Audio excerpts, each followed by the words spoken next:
Hello, I'm Adam. I'm Elisa. And we are Green Meeple, Purple Meeple. Well, this is it. We have now gotten to Cube 5. Woo! Which is the official first line done. Yay! Okay, that's our celebration. And today we have a really eclectic set of games, very different. And we realized that for some reason there were several games here that we hadn't played in a really long time, which made it kind of interesting. But still very cool. And we're looking forward to reviewing them. So. And please note, Purple Meeple. Yeah, we did Green it again. Meeple. Not on purpose. Yeah, okay. Just random. Well, let's get to the games. All right, first game. Now this is going to be difficult because we found a weakness in Z Garcia's target method of rating games, and that is on party games, especially like this one. This is Telestrations, which is telephone illustrations. It's basically, the idea is telephone. The old gamer used to whisper something around the table, and hopefully by the end you have something that doesn't resemble it at all, which is what makes this very difficult to rate, because especially in tactics, you don't want to win this game. If everybody, it's kind of like those new couples painting parties that I've been seeing on the internet a lot, where a couple sits across from each other and they try to paint each other. Well, if you have, Da Vinci and Da Vinci's girlfriend, and both of them paint beautifully and they come up with a great painting at the end, it's not nearly as enjoyable and silly and flirty and fun as if one of them at least is completely ridiculous and looks like a potato with hair or something like that. That's what you're looking for. And with Telestrations, you really do want it to kind of fall apart.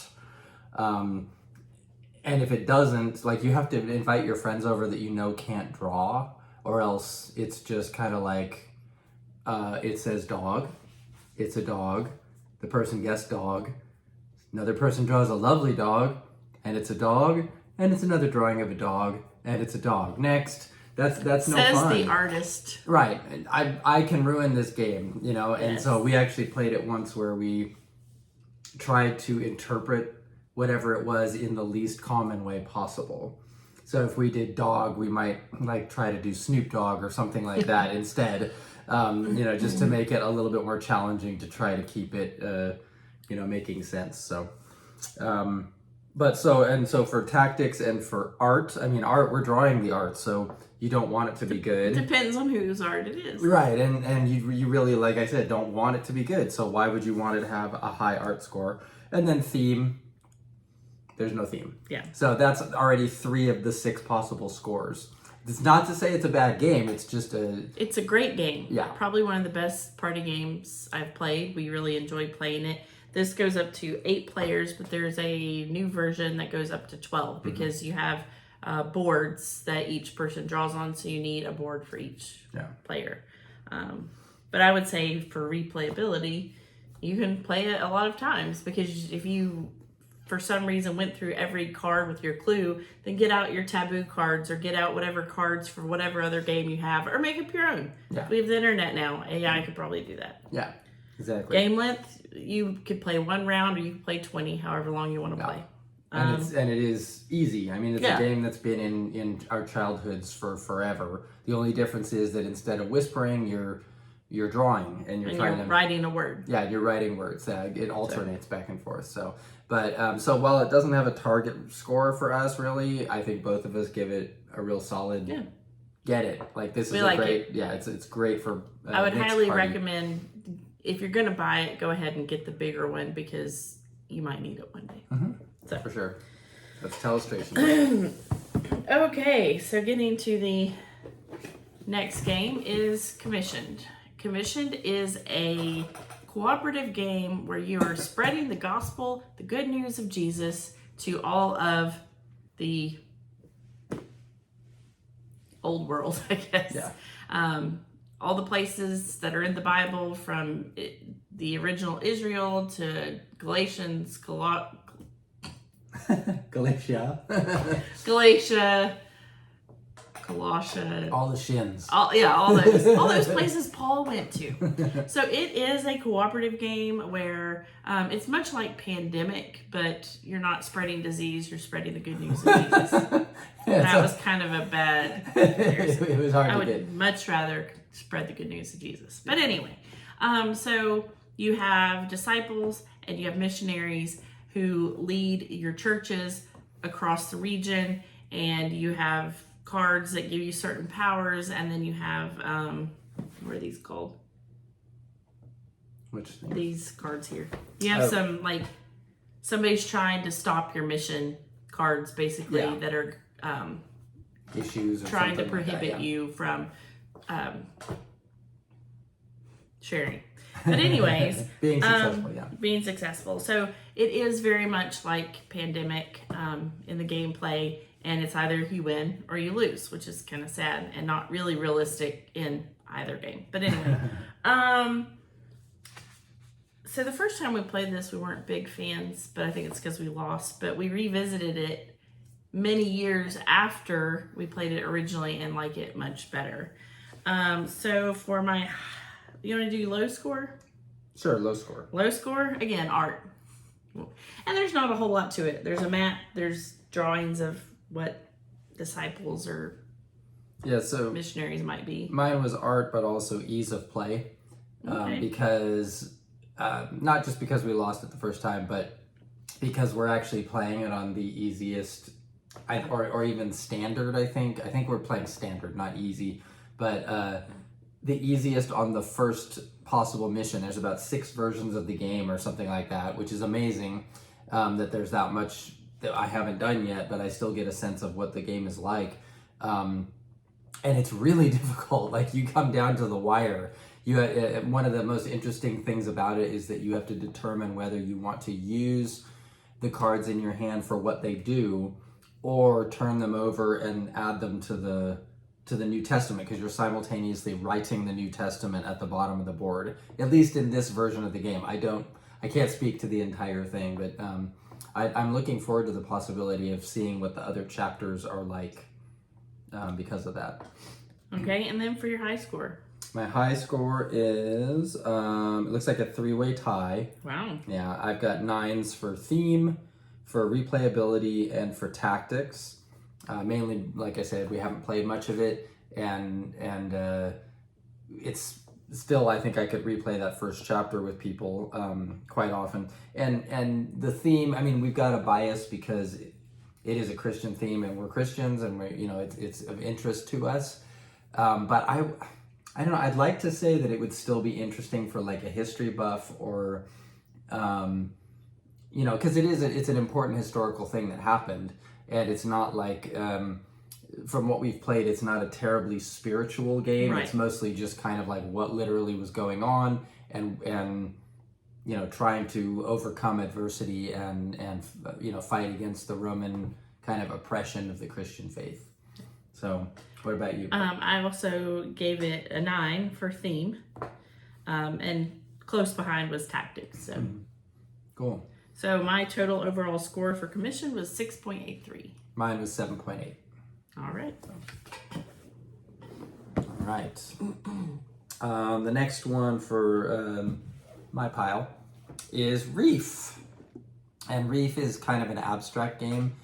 You're supposedly building a coral reef, but it's in kind of primary colors and different goofy shapes on a little square. It's pretty much an abstract puzzle game. And one of the things that makes it complicated is you have a double acting card, but you have to do both halves of it. So whenever you play a card, you're receiving pieces of the reef of a certain color, and then you're also scoring your little map puzzle thing that you put together in front of you, which is difficult because you might need the top half. Like, I need a couple more yellows or whatever, but the bottom half is scoring something that I haven't accomplished yet. So it's kind of a waste of a card because you can't get the points for the purple squares or the purple lines or whatever it is that's on the bottom. And it's a kind of a brain melter sometimes when you're thinking, okay, which cards do I have to play in order to get this shape so that then I can play this card and score the shape. Like it gets very, very complicated in that way. For a relatively simple looking game, there's definitely a toy factor. These Reef pieces are really fun. Yes, our boys like to play with them, and the oldest said he was building a car wash and identified the different pieces as parts of the car wash. Yeah. Who knew? All right, so for your low score, looks like it's ease of play, and it's mainly because it looks like it should be easier than it is, but it actually it's hard to achieve everything you want to achieve for what it is. Low score art, there's not much to it. You've got shapes and a game board. That's kind of pretty. It's, sure. Yeah, and to be fair, this is the first edition. When they came out with a second edition, these colors are very primary. It's purple, yellow, green, red. And I think the new edition has colors that more closely resemble the ocean. It's like teal and things like that. So that probably is prettier, but unnecessary for me. Yeah. Top score? Top score was actually art, because I really like, when I pull this thing out, I think it's real cool looking, and that's why I actually ended up going over to play it, because some people were getting it out and I was like, what is that? And it just looked really fun and interesting, and it's heavy toy factor. Meanwhile, excuse me, I gave my top score of an 8 for ease of play. I like the way it's played, and it's just a different, we think differently when we gameplay. Yeah, so. That is true. Yeah, you usually kind of trounce me on this one, if I remember correctly. So what's your overall? Overall is 6.83, which is actually a higher score than I thought I would have gotten for this one. Mine's 7.6. Okay. That's Reef. We're stuck together here. The next game we have is Parks. Gotta show all this. Oh, yes, it is very beautiful. Spoiler, yes. Parks is a worker placement game where you're traveling down through a national park to achieve certain goals and to visit as many parks as you can to gain points. As Adam said, a spoiler, the art in this is beautiful.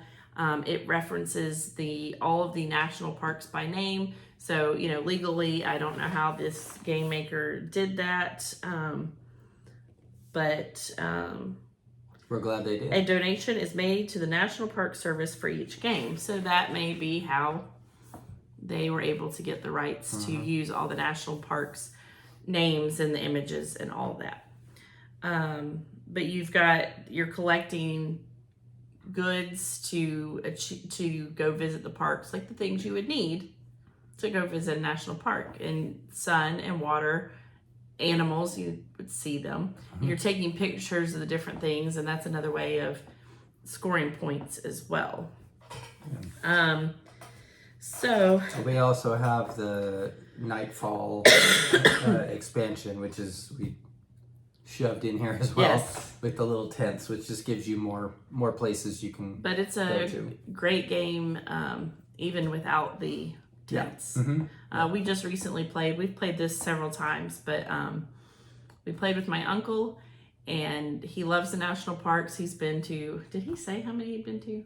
I don't know. I'm sure he did. But Uncle Greg, if you watch this, you let us know how many national parks you've been to. But he played with us recently. We played the base version without the expansion. 3 people. It was a great play. So for low score at an 8 is ease of play and tactics. There's some challenges because there's certain places you can't move to if someone else is there. There are ways that you can get around that, but that's usually a one-time use. And it's a challenging game to think about all the different ways you can score, and then the parks that are available on your board to visit. Somebody else could go visit that before it gets back to you, or before you have the goods you need to go visit it. So I gave it an 8 for both of those. Yeah, I actually gave gave game length a 6, Oh. and it's because I do enjoy it a lot, but sometimes if you play the full, I think it goes up to 5 if I remember correctly, and if you play the full number of people, especially, but even if you have a little bit of analysis paralysis at the table, it can be very challenging to. It's a very repetitive, simple round structure, and so you're just because it's what I think Tom Vassel's recently started calling it the ratchet system, where you're moving forward and then you can't go back, and so however far forward you go, you've now restricted what you can get, and you've got this little strip, and then everybody makes it to the end, and then you start it again. And then you do it again, and I can't remember how many days there are, but it's enjoyable as long as everybody doesn't think too hard about about the possibilities or restricting their possibilities. Like that game with our uncle was that was a good one. I've played others where it's kind of like, oh my gosh, right? So it can be a little brutal, but it's still a great game. So let's see, that was our low score. So for our top score, I gave Theme a 10. It's a really great game. I've been to, I'd say 10 national parks, give or take. But just the beauty. Okay, spoiler. I gave Art a 9. It should have been a 10, I guess. But it is a beautiful game. It represents the parks very well. Like, I've probably seen this waterfall in person. Not with bears in front of it, because they're usually in the trash dumpster. But it is a beautiful game. I love the theme, and we both rated this game higher than we thought. Yeah. Well, and for me, I had a 3-way tie actually with theme, art, and replayability. Even though it is a straightforward system, I think that makes it pretty easy to play, and so it's an easy one to get out. You can play it with different levels of gamers and stuff, which is great.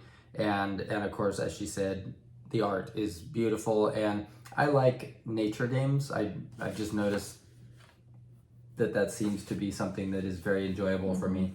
Even though you're not really I don't really like going outside that much, but yeah. So. Anyways, but that's parks, and my overall for this was an 8.5. Mine was an 8.83, which is my highest score for everything we've reviewed so far. Nice. Which is surprising, because I don't think I would have said, oh yeah, parks is my favorite, one of my top 10 or whatever. Okay. All right, well, also outdoorsy in this one, we had to replay recently because it had been a spell. Yeah. Years. This is Snow Tales, and this is a racing game that is, Alaskan, what do they call them? Malamuts? Bobsled team? No. No, that's Jamaican bobsled team. No. So it's a dog sled race basically, and the Alaskan bobsleds. Yeah, there you go. And you go across a huge trail that you can pick from several of them, and set it up on the table, and then you have your little bobsled board in front of you, and it's basically like addition and subtraction, the game, where you have a hand of cards, and you're trying to balance. There's one for one side dog, one for one side dog, and one for your break. And you add the dogs together and subtract the break, and that's how far forward you go. And then if one or the other dog is balanced one way or the other, like 5 on this side, 3 on that side, that means within that forward motion you have to stray 2 to the right diagonally, or if it's this dog, then the same thing. And of course you're going around corners, and there's obstacles and things like that, which means you have to think ahead how many squares you're going to need to kind of move to the side in order to avoid a tree or a rock or whatever it is. A lot of adding and subtracting, but and then ultimately it's a race though. Well, and then in your hand you've got number cards, but then if you mess up your math and you run into somebody or run into a tree or something, you get a card that goes automatically into your hand that blocks you from getting more cards. So that adds an additional challenge if you've messed up your math. Yeah, I think by the end I had 1 card that was not damaged. Yeah. Yeah. Let's see. My lowest score on this is replayability at a 5, mostly because it's basically the same game. You could set up your track the same, but the way you play is basically the same math. But it'd be great for learning. It says on the box it's recommended for age 10 plus. You probably could do it with 8, I think. I think we'll probably be able to, yeah. My lowest were 6s, and that was for game length and for ease. Like me saying that this is math the game is really based on the fact that after about the second turn, I was like, okay, I'm done with adding and subtracting. I just want to win or lose or something. It could get a little longish, especially with the longer tracks. I'd be curious to play around with like a shorter track to see if maybe our oldest kid could hang in there, or even if it made it flow a little bit. It feels like an early race game because there's been others that have come out that I think are a little smoother than this, but yeah, so that's my thing. And for top score, I have theme and tactics both at 9. I think it's a little high score for me compared to some of my other games. I think I might have just written a number down, but excuse me. Theme, good theme. Tactics, I kind of like it, but I always liked math. Yeah, well, and I've got actually theme and art I've got as 9s, and it's because this art works really well, I think, with the theme. I mean, it's just this big tundra thing, and I like that you have little cutout trees that you put on your board, and that's just the regular base game, because when you hit a tree, it clears it out of the way for the person next to you, which doesn't really make sense thematically, but it makes for a little bit of extra danger or something, I guess. Sure. So there we go. Oh, overall, 7.3 for me. Mine is 7.16. Cool. However, based on other games, I think I gave it a little much, but that's okay. All right, next up is Loony Quest. Loony Quest is just a fun game, easy to play. We've not played with our oldest son yet. He's almost 6, but I think he might like it. It's one that's sat on the shelf for a while because we prefer to play more thinky games. But basically, it's got a video game type look to it, but you're drawing. So you've got a center of the board map that's got like a trail you need to go around, bombs or whatever, but you've got a dry erase thing in front of you, sheet that's in front of you, and on your sheet like a transparency. Yeah, transparency. There we go. Yeah. On your sheet you have to draw the trail and circle the bombs or whatever the instruction for that is that round. And then after everybody's drawn, you take the centerpiece, put it under your transparency, and then you get points based on how well you did or how many bombs you hit or didn't hit or whatever. So it's a very simple, quick game.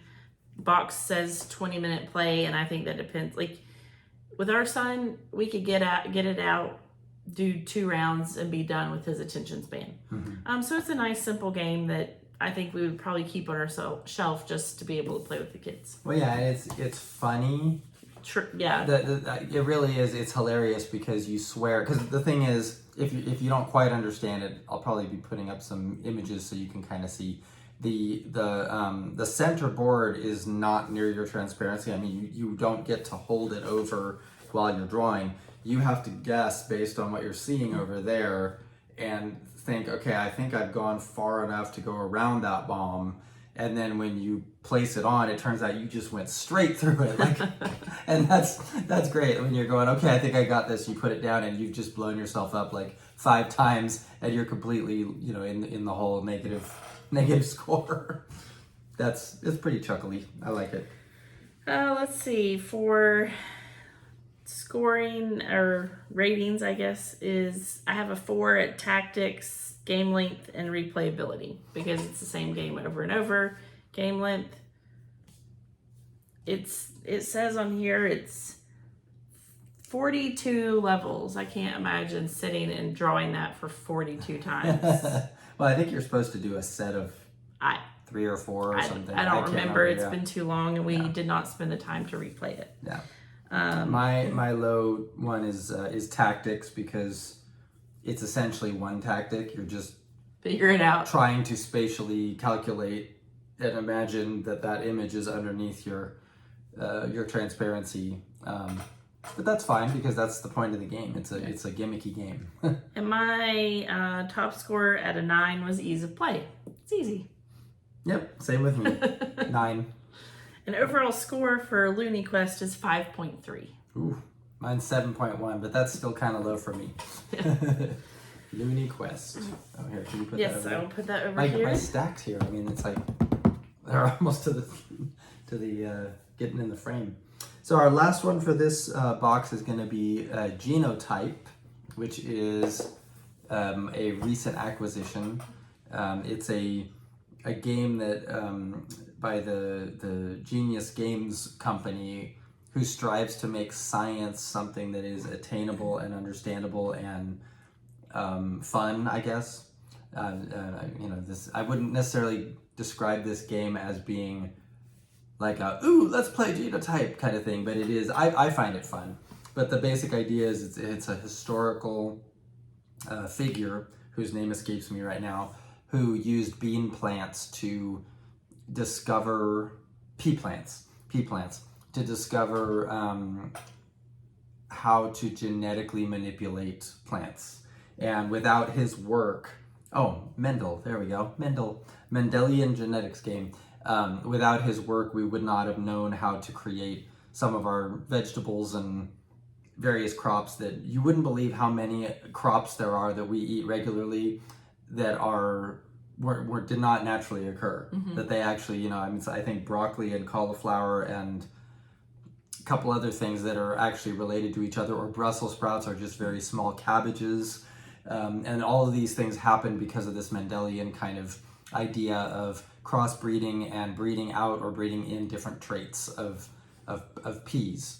And they do it in a very interesting way. It's a dice placement, and you have either Roman numerals or you have an X that is kind of a wild type thing, and you end up rolling the dice and placing them in various places to try to get stuff going.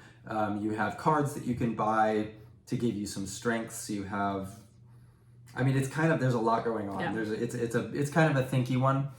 But I think it's really well done for what it is. And we just got this back from friends that we loaned it to. Who usually watch. Hi. Hi, Matthew. Hi, Jessica. Noah, Emmeline, whoever's watching. But one of the kids is in middle school, high school. I can't remember who it was. I think it was the youngest. Yeah.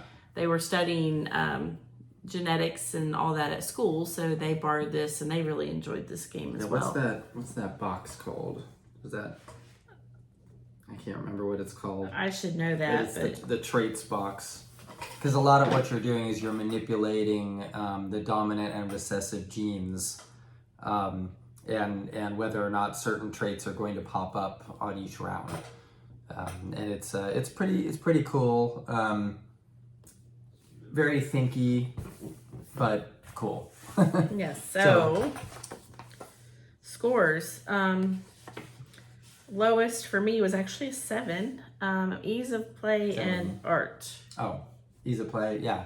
So ease of play for me 7 also. I think it's like almost too much going on, but it's manageable. Yeah. Like we're okay with too much. I mean, like if you got a middle schooler and they're learning this and they're not used to playing games, this might kick their butts a little bit, just because there's so many different things that you're dealing with. But it's very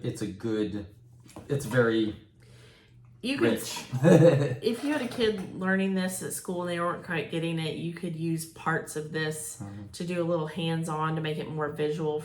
Or, if you have a tactile learner, it might help to put that all together. But anyway, for my top score, I gave it a theme. I do like the theme and how you're growing various plants, and You have different gardeners that give you different abilities or give you an extra action that turn or something like that. So I do like the theme. See, now what's interesting to me is I like the theme, but, and I recognize that you can't change history, but like I kind of want this to come out in like a mad scientist way, or like a futuristic science, because for me, pea plants, I'm like, man, like, oh good, I just got a yellow pea plant, you know. I don't even like peas, they're gross. But the I think it's idea, but I would like to be manipulated, you know, changing animals into something else, or you know, some kind of island of Dr. Moreau type thing. I think part of it with the theme is because I think I like the historical part and the science part of it, and then the theme and the gameplay work well together. It's not like... oh, for sure. Yeah, I can't argue with that. For me, the highest score for me was a 10 with art, because the whole thing is drawn like, if you've ever seen Origin of Species book, or some of those old manuscripts where they have to draw the natural, you know, leaves and things like that, and label them with kind of this calligraphic writing. It has that sort of a look to it, like the Dr. Jones I journal. gave it a 7 for art, so hey, it's higher than normal. Yeah. So, but I find that kind of interesting and neat. By the way, side note, I also have played this solo, and the solo is really interesting. Like, it's really a neat way that they randomize what the solo player does. And so, just side note, that's not one of the things down there. But all right, so total score is a 7. Do we do low score? Oh yeah, we did. Sorry. Total score for me for Genotype is a 7.8. And mine is 8.6, which actually makes this the highest scoring of this set. Interesting. Which kind of was surprising to me, but that's how it works. And that's what's kind of neat about the target scoring method. So, except when it's working with Telestrations. Yeah. Well, so next time we'll be on our second row, and I think we'll go on that side. So well, that'll be a good set. Yes, I look forward to that. So we hope to see you next time. All right. Bye. Bye-bye. Green needle, purple needle.